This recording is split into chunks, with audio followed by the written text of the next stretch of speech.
Welcome back, everyone. Are you ready for High Guardian Spice Episode 6? We are halfway through the series. Can you survive? So a lot of people note Episode 6 being one of the better episodes of the series. I would agree with them. It's one of the better ones as far as, following a formula and structure. It's still pretty chaotic though, with how it bounces around all over the place, with how it has to show you what every single character is doing all at once. And of course, the plot itself is a little bit stupid. I think the fact that the show is so bad might make people a little bit more disillusioned when they come to an episode that feels better. Just because it's better than the previous episodes does not mean that it's a good episode. I just have to say that right up front so that we're all clear. It's still a bad episode. The reason why you feel like it's better is because you're comparing it to Chicken Scratch. But anyway, some of you might have seen a lot of clips from this episode. It's the episode where they go on an obstacle course and Rose has a crush on a guy in her class. So let's start from the beginning, shall we? We open up with Professor Caraway reading runes that he throws randomly on the desk. So basically we have a psychic reading at the beginning of this class. The wild card.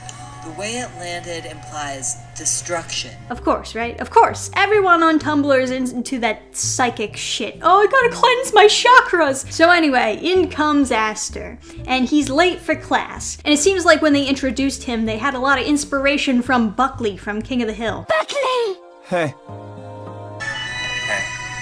So naturally, Rose instantly falls in love with him, love at first sight, I guess just because he's hot. We also have a scene where he asks Caraway what a rune is. Caraway, of course, just laughs at him because that's all the teachers do in this fucking... What's a rune? But yeah, you have this guy who's coming in late to class. He missed the whole opening of the lesson, and then he asks a question. Teacher just laughs at him. And this is actually supposed to be foreshadowing that Aster is stupid and incompetent because he's a straw man. Basically, just a character that was made to hate. He has no depth whatsoever. He just says stupid things and acts very arrogant. That's it. That's his whole character. Now we cut to a new class, which Aster is also present in. Now for this class, they're going to be learning melee combat, and for some reason, students who are majoring in magic are also a part of this class. Sage and Amaryllis are there. Why do they need to know how to use some random weapon that they pick up in class, rather than utilizing their terror spheres? I mean, maybe it makes sense if you are a wizard class, you have one melee weapon with you, maybe you pull out a dagger, but Amaryllis straight up picks up a two-handed axe. How are you supposed to use your magic alongside a two-handed axe? Sage, on the other hand, picks up a spear, and I'm thinking to myself, why doesn't she learn how to fight with her magic staff? Why can't she learn how to use a staff with melee? Anyway, my point is, it's stupid. We also have a scene where Snapdragon is originally the one who's wielding the axe, but he's bad at using it. Amaryllis is using a fencing sword, but she's bad at using it, so he has them switch weapons, because by pure chance, their weapons are actually right for the opposite person. Snapdragon has a moment where he's like, well, I gotta use an axe because my dad used an axe. And he's like, nah, everyone has their own individual skills and their own weapons that are right for them. And I don't feel like this is a bad scene by any means, but they're kind of going off the idea of natural talent with a weapon.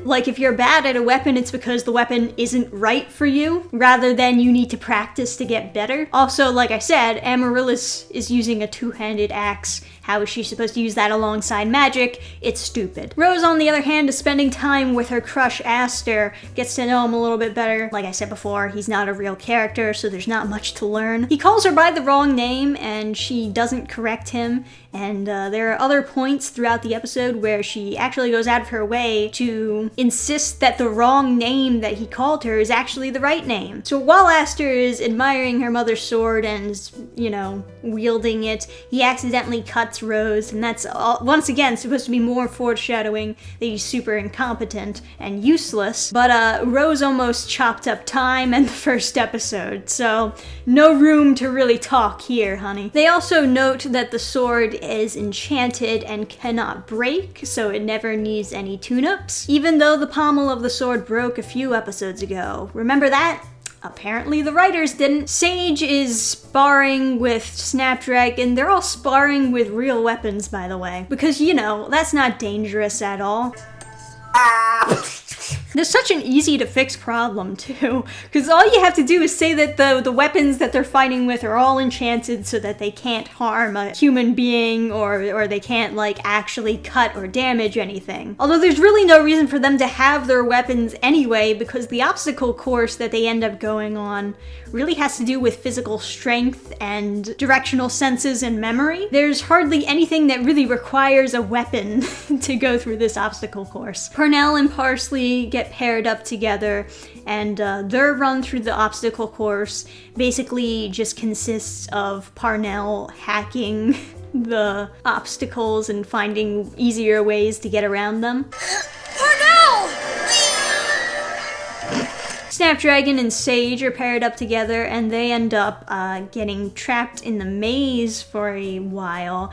They have to solve this random rune puzzle in order to, I don't know, pop a bubble that's around them. And throughout the whole episode, Sage keeps on bitching about Rose and Aster being paired together and how Rose is like all gaga over him. Throughout the entire show, there's some heavy queer baiting between Sage and Rosemary. They don't end up together by the end of the season, but if the series kept going, I'm willing to bet that's the direction that they were gonna go in. Snapdragon is, for good reason, very annoyed hearing about her bitch about Rosemary and Aster this whole time because he wants to get closer to Sage. And when he tries to express his feelings to Sage about this, she kind of blows him off by saying, "Oh, well, you're a guy. You don't get it." Guys just don't understand that the bond between girls is just deeper. Guys don't understand friendship, which is obviously like a terrible thing to say to him, and it gets him quite annoyed, because he's essentially being blown off just because of his gender. This is something that Sage does apologize for at the end of the episode, which I felt was good. But the problem then lies, of course, for those of you who don't know, I guess, spoiler, I mean, we're gonna review that episode eventually. Later on, it's hinted that Snapdragon is actually transgender. So while this would be a good scene showing that, you know, boys understand friendship the same that girls do and you shouldn't judge someone based on their gender, by implying that Snapdragon was a girl the whole time, it kind of just undoes that lesson, because now you just validated everything Sage says, because now the only reason Snapdragon understands it is because he was a girl the whole time. I know you care about your friends. I didn't know that I might be one. Were you about to make out? Time and Amaryllis got paired up together, and throughout the maze, she's just been chopping through it. The maze itself is enchanted and didn't like getting chopped through, and oh no! Amaryllis is stuck in these thin, dirty vines. Whatever will she do? Yeah, so Time helps Amaryllis out of the vines, and they continue chopping through the maze until they reach the end, because Time just gives up on using the compass. Meanwhile, Aster has got Rose lost in the maze, and she just about had it up to here with him. I guess this is supposed to be some, you know, easy jab at how men never ask for directions. Biologically though, you'd be surprised to know that men actually do have a better natural sense of direction than women do. But yeah, anyway, so she gets all super mad at Aster, grabs the compass from him, and demands that he start following her from now on. She also makes it a point to say that her name is Rosemary, and he's been calling her by the wrong name this whole time. But it's also kind of her fault that he's been calling her by the wrong name this whole time, because she's the one who agreed with him that her name was something else. My name is Rosemary. Yes, rhubarb. 100% my name. Are you sure? Anyway, everyone else notes that their crush is dead. Parnell and Parsley end up finishing the obstacle course first, but because Parsley got more points than Parnell, he technically is second instead of them being tied for first. even though I thought they were all in groups of 2, so wouldn't they be, whatever. So Parsley feels bad about being first because Parnell was the one who found out all the clever ways to get past the obstacles faster. But it's kind of a non-issue because Parsley can just give him the trophy. It's like there's nothing stopping her from being like, here you go, Parnell, you deserve this more than I do.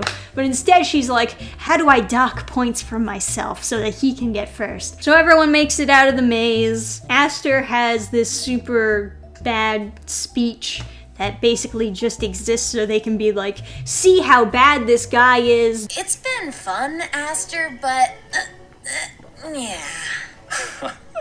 Should have known you were stuck up. Wow, son, we need to have a word. And this is the only moment in which someone says something messed up and the teacher actually steps in. But then the funny part is the very next scene afterwards, Parsley purposely drops her hammer on his foot and the teacher laughs again!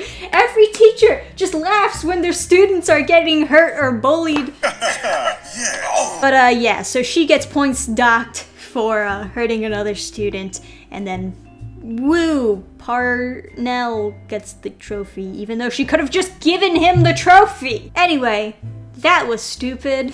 I get why people are saying that this episode is better than other episodes, or one of the better episodes, because every character kind of has a story arc, so it doesn't feel as pointless to suddenly cut to what every character is doing. Like, you know, obviously Rose has the story arc of getting over her first crush, Sage and Snapdragon have their own story arc of Snapdragon trying to get closer to Sage, and Sage trying to learn not to be as obsessive over Rose, although I guess she didn't really learn her lesson because she only apologized to Snapdragon after she learns that Rose is over her crush. So it's like, okay, well, it doesn't matter now. Time and Amaryllis, I guess, get closer together. I mean, they kind of talk about their family, I guess. I think. Don't talk to me. And lastly, Parsley and Parnell, I guess, have the story arc of learning clever ways to get around difficult obstacles, and also her learning to give credit where credit is due, I guess. Part of this is what's actually in the episode, but part of it is me trying to pull something from the episode. But yeah, that's episode 6 of High Guardian Spice. We're halfway through the series, and the real plot has not started yet, but don't worry, we'll get there soon, guys. So comment your own thoughts and opinions on the episode down below in the comments section. Like the video if you did enjoy my little analysis and review. Subscribe if you'd like to be notified when new episode reviews come out. As usual, thank you guys for watching. I'll see you next time. Till then, bye! Program restart. Shutting down all systems.